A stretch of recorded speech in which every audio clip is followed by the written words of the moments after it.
ọ̀fẹ́ sá ni mo béèrè, nípa oore ọ̀fẹ́ rẹ a ó là á já. Oore ọ̀fẹ́ Kristi kó sọ̀rọ̀ fún tèmi àti rẹ, ká lè la ìrìn àjò náà já, ká lè sá eré ìje náà ní àsáyè, kí a má sì kú sọ́nà bí èéfín, lórúkọ Jésù Kristi Olúwa wa. A dúpẹ́ lọ́wọ́ Ọlọ́run fún àwọn tí ó ń tẹ̀lé wa tó sì ń gbọ́ àwọn ẹ̀kọ́ tí a ń fọ́n jáde ní òpin ọ̀sẹ̀ gbogbo bí eléyìí, pàápàá jùlọ fún àlà ìgbàanì tí a parí lọ́sẹ̀ tó lọ. Lónìí a fẹ́ bẹ̀rẹ̀ ẹ̀kọ́ tuntun míì tí ó tún gbà ní ọ̀sẹ̀ díẹ̀, èyí tí a pe orúkọ rẹ̀ ní RAMA. Tá a bá ní RAMA tí a sọ yìí, tá a bá wo ìwé Sámúẹ́lì kìíní orí kìíní ẹsẹ̀ kìíní ẹsẹ̀ kejì, òní nígbà náà ni ọkùnrin kan wà ará Ramata imsofimu lókè Efraimu tí orúkọ rẹ̀ máa jẹ́ Elkana. Ó sì ní aya méjì, orúkọ ìkíní máa jẹ́ Hana, orúkọ ìkejì máa jẹ́ Penina. Hana àti Elkana jẹ́ ará Rama, ọ̀kan nílùú tí wọ́n pín fún Benjamin ni, nígbà tí wọ́n pín ilẹ̀, tí wọ́n pín ogún. Ìlú tí ó fọ́ọ̀lù sí ọ̀dọ̀ Benjamin nínú ọ̀kan nínú ẹ̀yà la pè ọ̀kan níbẹ̀ ní Rama. Ibẹ̀ ni Samuel àtàwọn òbí rẹ̀ ń gbé. Akẹ́kọ̀ọ́ tó bí Samuel, àwọn òbí Samuel bẹ̀ náà ń gbé. Ìtumọ̀ Rama ní ibi gíga, ààyè ńlá, ààyè tó dáa, ààyè tó tẹ́jú. Tá bá láti wò nínú ara, a lè pè Rama ní ààyè tó gbilẹ̀, ààyè tó gbani, ààyè ìṣèso, ààyè àǹfààní, ààyè tí ìmọ̀ mú kí orí èèyàn tàn kì. Tá bá láti wò nínú ẹ̀mí, a rí pé kò sẹ́ni tó lọ sí nínú olúwájú Olúwa pẹ̀lú ìsìn. Àwọn tó ń sin Ọlọ́run kò lè sáré sìn lẹ́mí àti ní òtítọ́. Nígbà tá a bá lọ síwájú Olúwa pẹ̀lú ìsìn ẹ̀mí àti òtítọ́, a ò lè wà bákan náà mọ́. Kò sí ẹni tí ó ya ọjọ́ sọ́tọ̀, tó ya àkókò sọ́tọ̀ láti lọ síwájú Olúwa tó lára lè wà bákan náà mọ́. Ọlọ́run tó dúró de Olúwa yóò tán agbára wọn ṣe. Wọ́n ó fi ìyẹ́ fòkè bí ìdí, wọ́n sì sáré kì yóò rẹ̀ wọ́n bó náà àárẹ̀ kì yóò mú wọn. Ìyẹn ni àwọn tó ya àkókò sọ́tọ̀ láti wá ojú Olúwa.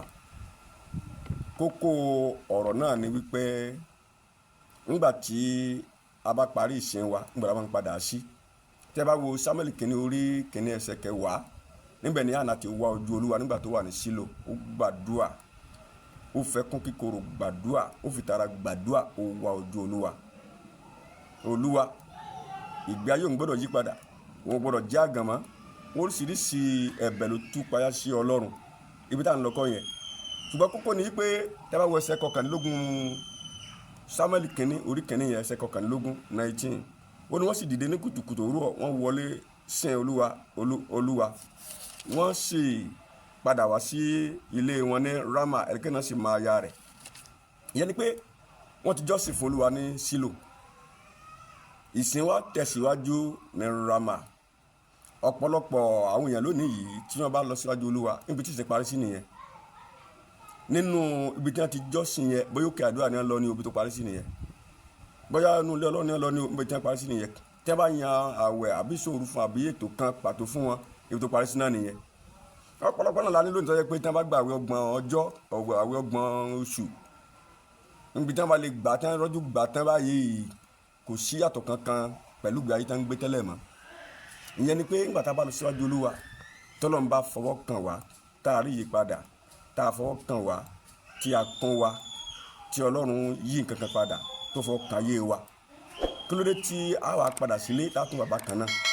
Ọ̀gọ̀rọ̀ ló jẹ́ áńgẹ́lì níwájú Olúwa, ṣùgbọ́n Jésébẹ́lì nígbà tí wọ́n bá kú níwájú Olúwa, báyìí lẹ́nu iṣẹ́ wọn tàbí nínú ilé wọn, wọ́n yìí gbé ìwà láàyè Olúwa tí wọ́n gbé kú níwájú Olúwa lọ sínú ilé wọn.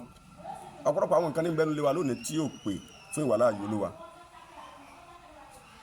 Tẹ́ bá wo ẹsẹ̀ 21 yẹn, ibi tí wọ́n padà sí nínú ilé wọn, níbẹ̀ ni produce wòlíì aríran àgbáyé tá ń pè ní Sámúẹ́lì. Ara àwọn èèyàn bẹ́ẹ̀ náà nínú ayé lónìí, nígbà tí Lọ́ọ̀tì pàdé áńgẹ́lì tó máa padà sí Zoari. Èyí Zoari tiẹ̀ ló produce Moabu àti Amnoni, àwọn tó jẹ́ ọ̀tá ògbẹ́bọ tán Ọlọ́run, ọ̀tá tí ò gbẹ́bọ, ọ̀tá pé kẹ́kì gbà tí wọ́n bá ṣẹlẹ̀ ta kàngbà. ẹnìkan pàdé Olúwa nígbà tó máa padà sọ́ọ́rì ló bára rẹ̀, ẹnìkan pàdé Olúwa nígbà tó máa padà ó bá rẹ̀ RAMA, ibi tó ti gba ìgbéga, tó ti ní ìgbéga, tó ti ní ìmísí. Ìyẹn ni pé bí a bá gbé ilé ìsìn kalẹ̀, a bá kó ilé ìsìn, a gbọ́dọ̀ jẹ́ kí ààyè tí a kírètì nínú ilé wa kó gba ìsìn tá a gbé kó níwájú Olúwa, kí nǹkan ẹ̀mí ó lè tẹ̀síwájú. A sì wá pé àwọ̀jú Olúwa fọ́jọ́ díẹ̀, lẹ́yìn ọjọ́ díẹ̀ yẹn kì náà la síra wa, lẹ́yìn ọjọ́ yòókù àti lose.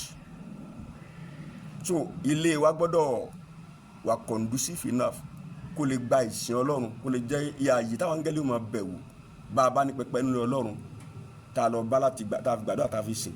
Pẹpẹ gbọ́dọ̀ wà nínú ilé wa, pẹpẹ gbọ́dọ̀ wà nínú iṣẹ́ wa, pẹpẹ gbọ́dọ̀ wà nínú ọkàn wa. Tá a gbọ́dọ̀ jẹ́ mobile altar, pẹpẹ tá à ń gbé rìn. Àwa gangan tá a bá ń lọ ó yẹ ká jẹ́ pẹpẹ, kí Ọlọ́run kó fún wa ní òye.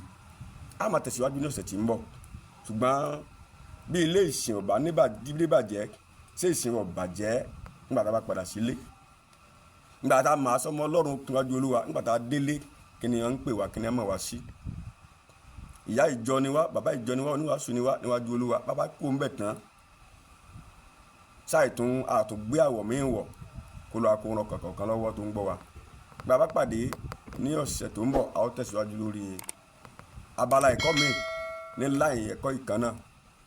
Ògbólúwa wà lára wa lórúkọ Jésù lọ́wọ́ wa. Wòlíì Òkè tọ́nu Jeremáyà lẹ́yìn tó ń gbọ́rọ̀ rẹ̀. Àwọn àdírẹ́sì wa náà lè rí ní ojú ekran yín yẹn. God bless you.